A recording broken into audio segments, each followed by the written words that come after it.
प्यारे छात्रों, Gurukul coaching centre के इस यूट्यूब चैनल में मैं रवि मिश्रा आप सभी का स्वागत करता हूं। आज हम लोग क्लास 10th के एक्सरसाइज 3.1 के क्वेश्चन को देखेंगे। इसके पिछले वाले वीडियो में हम लोग इंट्रोडक्शन ऑफ चैप्टर 3 देखे थे। तो अगर आप चैनल पे नए हैं तो चैनल को सब्सक्राइब करें, अपने वीडियो को लाइक करें और अपने दोस्तों के पास शेयर करें। तो एक्सरसाइज 3.1 का क्वेश्चन नंबर 1 है कि आफ्ताब अपनी पुत्री से कहता है कि 7 वर्ष पूर्व मैं तुमसे 7 गुनी आयु का था, अब से 3 वर्ष बाद मैं तुमसे केवल 3 गुनी आयु का रह जाऊंगा। इस स्थिति को बीजगणितीय एवं ग्राफीय रूप में व्यक्त कीजिए। यानी सबसे पहले इसका बीजगणितीय रूप और उसके बाद इसका बीजगणितीय रूप आपको ज्ञात। तो क्वेश्चन नंबर 1 कहता है कि आफ्ताब अपनी पुत्री से कहता है कि अब से 7 वर्ष पूर्व मैं तुम्हारी आयु का 7 गुना था, लेकिन अब से 3 वर्ष बाद मैं तुम्हारे आयु का 3 गुना ही रह जाऊंगा। तो इस स्थिति को आपको बीजगणितीय रूप और ज्यामितीय रूप में व्यक्त करना है। तो आफ्ताब अपनी पुत्री से कहता है, तो आफ्ताब और पुत्री का आयु हम लोग मान लेंगे। ठीक है, माना कि क्या लिखेंगे बाबू, माना कि आफ्ताब की वर्तमान आयु x वर्ष है। मान लिया कि आफ्ताब का वर्तमान आयु क्या है बाबू, x वर्ष है, और उसकी पुत्री की वर्तमान आयु बराबर y वर्ष। उसकी पुत्री की वर्तमान आयु कितना है, y वर्ष मान लिए। अब फर्स्ट शर्त से हम लोग लिखेंगे। फर्स्ट कंडीशन में क्या कहता है, तो आफ्ताब अपनी पुत्री से कहता है कि 7 वर्ष पूर्व, तो सबसे पहले दोनों का उम्र लिख लेंगे। यह हो गया आफ्ताब का उम्र और बराबर यह हो गया उसकी पुत्री का उम्र। अब बोला 7 वर्ष पूर्व, तो दोनों में से इसमें से भी 7 वर्ष आफ्ताब में से भी और उसकी पुत्री में से भी 7 वर्ष घटा लेंगे। यह आफ्ताब का आयु, उसकी पुत्री का आयु। बोला 7 वर्ष पूर्व, तो अगर उसका 7 वर्ष घटेगा तो उसका पुत्री का भी घटेगा। ठीक है, तो दोनों आफ्ताब में से भी 7 वर्ष घटा लिए, उसकी पुत्री में से भी 7 वर्ष घटा लिए। अब कहता है कि 7 वर्ष पूर्व आफ्ताब की आयु उसकी पुत्री की आयु का 7 गुना है। तो पुत्री की आयु का 7 गुना, तो पुत्री की आयु में क्या करेंगे बाबू, 7 से गुना कर लेंगे। तो यह किसके बराबर है, आफ्ताब की आयु के बराबर। तो चलिए यह x - 7y सही रहा। यह क्या होगा बाबू, 7 से y में गुना किए 7y और -7 7 क्या हो जाएगा 49। अब यहाँ पे x, अब +7y इधर आएगा तो क्या हो जाएगा -7y। इधर पहले से क्या है -49 है बाबू, क्या है -49। अब -7 इधर आया तो क्या हो गया +7। तो x - 7y बराबर क्या हो गया -42। क्या हुआ -42। यह हो गया हमारा समीकरण 1। यही है बीजगणितीय रूप। कौन रूप है, बीजगणितीय रूप। सेकंड शर्त से अब लिखेंगे बाबू। सेकंड शर्त से क्या कहता है, सेकंड शर्त से कह रहा है कि अब से 3 वर्ष बाद, यानी जो वर्तमान आयु है उससे 3 वर्ष बाद, तो फिर पहले दोनों का उम्र लिख लेंगे, आफ्ताब का और पुत्री का। 3 वर्ष बाद, तो दोनों में 3 वर्ष बढ़ा लेंगे। आफ्ताब कहता है अपनी पुत्री से, अब से 3 वर्ष बाद मैं तुम्हारे आयु का 3 गुना रह जाऊंगा। किसके आयु का जी, तो पुत्री का आयु का 3 गुना रह जाएगा। तो 3 से गुना कर लेंगे। तो x + 3 बराबर 3 से y में गुना होगा 3y + 3 का हो जाएगा 9। अब x + 3 बराबर, अब देखिए यहाँ पे ध्यान दीजिए, +3y है, इधर आएगा तो क्या हो जाएगा -3y, और इधर है 9 +3 इधर जाएगा तो क्या हो जाएगा -3। तो x - 3y बराबर 9 में से 3 निकल जाएगा, हो जाएगा 6। यह हो गया समीकरण 2। यह समीकरण 1 था, यह हो गया समीकरण 2। तो यह दोनों हमारे समीकरण ज्ञात हो गया। यह हो गया बाबू इसका क्या, बीजगणितीय रूप। अब हमको क्या करना है, इससे ग्राफ खींचना है, ग्राफीय रूप में व्यक्त करना है। तो ग्राफीय रूप में व्यक्त करने के लिए पहले हम लोग दोनों का मान ज्ञात करना होगा। तो पहले हम लोग हल कर रहे हैं समीकरण 1 को। यहाँ पे लिखेंगे समीकरण 1 को हल करने पर, समीकरण 1 को हल करने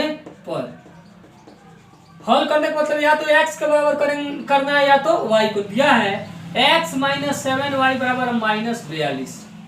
तो इसे x के बराबर हम कर लेते हैं बाबू। तो -42 और -7y इधर आएगा तो क्या हो जाएगा +7y। अब हम लोग y का मान रखेंगे तो x का मान ज्ञात हो जाएगा। तो मान लीजिए अब यहाँ पे जब हम y बराबर रखते हैं, जब y बराबर रख दिए 6, y बराबर रख दिए 6, तो x बराबर क्या हो जाएगा बाबू, -42 प्लस 7y है, 7y, तो 7 गुना y का मान है 6, तो -42 प्लस 42, तो 42 चला गया, क्या हो गया 0।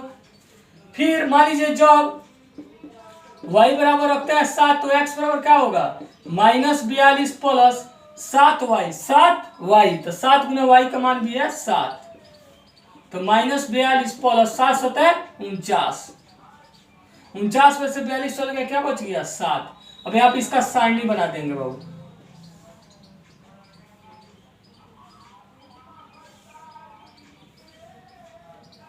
x और y, तो पहले रखे y का मान 6, तो x का मान आया 0, दूसरा में रखे हैं y का मान 7, तो x का मान भी आया 7, और भी आप मान ज्ञात कर सकते हैं, लेकिन ग्राफ खींचने के लिए कम से कम 2 बिंदु आपको चाहिए, तो 2 बिंदु भी लेकर आप ग्राफ खींच सकते हैं, इसलिए हम 2 ही बिंदु ज्ञात कर रहे हैं। अब समीकरण 1 को हल कर दिया, लिखेंगे समीकरण 2 को हल करने पर, समीकरण 2 को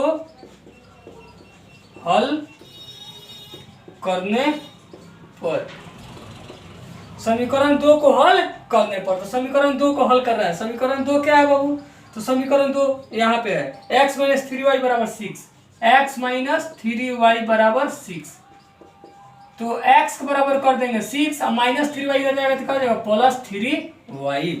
अब यहाँ हम y का मान रखेंगे, जब y बराबर रख देंगे अगर 0, y का मान रखेंगे 0, तो x बराबर क्या हो जाएगा 6 गुने 3 गुने 0, तो 6 + 0 बराबर हो गया 6। अब मान लीजिए जब y बराबर अगर रख देते हैं 1, y का मान रख देते हैं 1, तो x बराबर क्या हो जाएगा 6 + 3 गुना y, तो 3 गुने 1, तो 6 + 3 बराबर हो गया 9।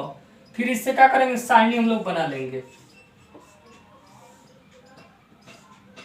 x और y, तो y का मान रखे हैं 0, तो x का मान आया है 6, और जब y का मान रखे हैं 1, तो x का मान आया है 9। अब इसका उपयोग करके हम लोग क्या करेंगे, ग्राफ अब खींचेंगे, चूंकि ग्राफीय रूप में व्यक्त करना है, तो ग्राफ खींचने के लिए इसको आप लोग ग्राफ पेपर पे बनाइए। ग्राफ पेपर के लिए आप बीच वाले खड़े वाले लाइन को खींचिएगा, इसको लिखिएगा y अक्ष, क्या लिखिएगा y अक्ष, इधर हो जाएगा y, इधर होगा y डैश, और इधर वाले लाइन को लिखिएगा x अक्ष, ये क्या हो जाएगा x, बीच में लाइन खींचेगा x, इधर होता है x डैश। अब यहाँ बराबर बराबर दूरी पे आप खंड उसमें दिया रहता है, उसमें पहले मान लीजिए 1, तो इतना ही दूरी पे यहाँ पे लिखेंगे 2, फिर लिखेंगे 3, फिर लिखेंगे 4, फिर 5, फिर 6, फिर 7, फिर 8, फिर 9, वो बराबर बराबर खंड ग्राफ में दिया हुआ रहता है। एक खंड को 1 मानिएगा, फिर 2, फिर 3, वैसे ही ऊपर भी हम लोग लिखेंगे उतना ही दूरी पे 1, फिर हो जाएगा 2, फिर हो जाएगा 3, फिर हो जाएगा 4, फिर हो जाएगा 5, फिर 6, फिर हो जाएगा 7, फिर 8, और फिर हो जाएगा 9।